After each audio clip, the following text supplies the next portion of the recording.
Hi guys, magandang tanghali sa atin lahat. Eto, nanguha ako ng luya. May luya kasi akong tanim guys at ito ilalagay natin sa pinapaitan. Pinapaitan ang tawag nila sa amin sa Ilocos guys. Eto guys, nagayat-gayat ko na siya. Pero paliliitin ko pa rin siya guys. Yan. Simulan natin ang pagluluto ng pinapaitan. Request ng aking panganay guys. Sabi niya, Mama, luto ka nga daw.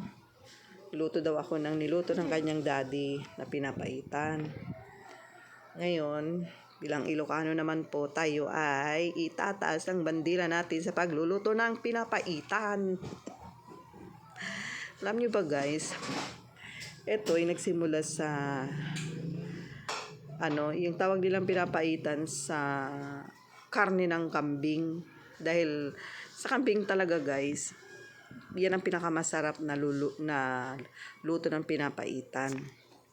Yan ang the best na karne ng papaitan. Kaldereta, kilawin, dinakdakan, yung kambing po. Yan ang pinakamasarap sa lahat. Ayan guys, nagayat-gayat ko na.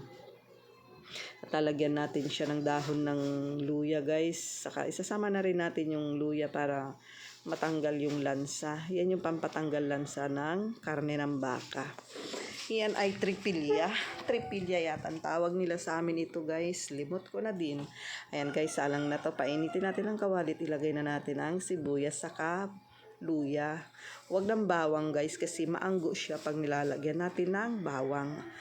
Conforme na lang din po sa inyo kung gusto nyo ilagay ay bawang. Pero sa akin po, nakasanayan ko na din yung luya saka sibuyas lang na nilalagay guys. Mas masarap kasi siya. May lasa niya kaysa yung may bawang guys. Iba ang lasa pang may bawang. Yan guys, igigisa natin siya at palalambutin. Pag naigisa natin yan guys, ilalagay natin sa pressure cooker kasi alam naman natin, ang karne ng baka ay mahirap palambutin. Uubusin ang gasol mo niyan guys pag hindi mo nilagay sa pressure cooker para lumambot. Yan guys, ginisa-gisa ko lang siya ng konti ng bahagya. Lagyan na natin ng panlasa, paminta, konting seasoning, saka patis. Yan, ilalagay na natin sa pressure cooker guys. Dito siya maluluto. Ng ilang minuto lang siya guys, malambot na yan. At yan, pag malambot na yan, hindi ka na makikipaghilahan. Hindi na sasamang mga pustiso ng may mga pustiso. Yan guys, kunting pakulo. Yan, magtunog na ang aking pressure cooker. Pababayaan natin lumambot guys. At eto na guys, malambot na. Kita nyo guys, perfect. Nagmamanti-mantika na siya guys. At ang lambot talaga siya, promise. Hindi magsasawang kumain ng bata, matanda, yung mga may pustiso. Pag yan ay natikman, malambot na siya guys. Ngayon, pre-timplahan na natin guys. Kunting timpla na lang, dagdag ng sabaw kasi sa pinapaitan kasi talaga guys. Masarap ang sabaw, lalo na't umuulan. Ayan guys, kunting paminta ulit, kunting asin, para magsakdo ang lasa. Yan guys, kunting kulo-kulo na lang, lagyan na natin ng sili at yan ay mayroon na tayong ulam. Ito guys, take note, yung mga hilig uminom, ito ay pangpulutan. Masarap to sa mga may hangover.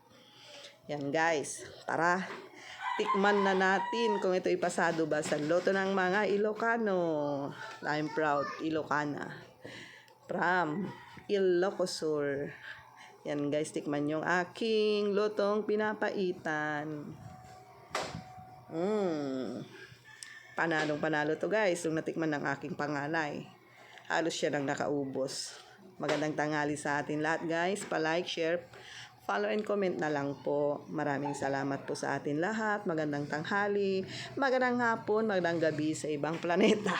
Sa iba't ibang planeta ng mundo. Sa iba't ibang parte ng mundo. Ito na guys, ang aking pinapaitan. Pinapaitan aladyang. Ika nga. Yan. Lagyan natin ng sili. Mas masarap kasi siya guys pag yan pinisaan mo ng sili. Yan. Ating tikman ng ating pinapaitan. Tita Mers, ba gusto mo? Alam kong mahilig ka nito. Ayan guys, kainan na. Kain na po tayo. Maraming salamat sa panonood. Pa-like, share, and comment. Pasa na lang din ng star para sa susunod na video. Maraming salamat!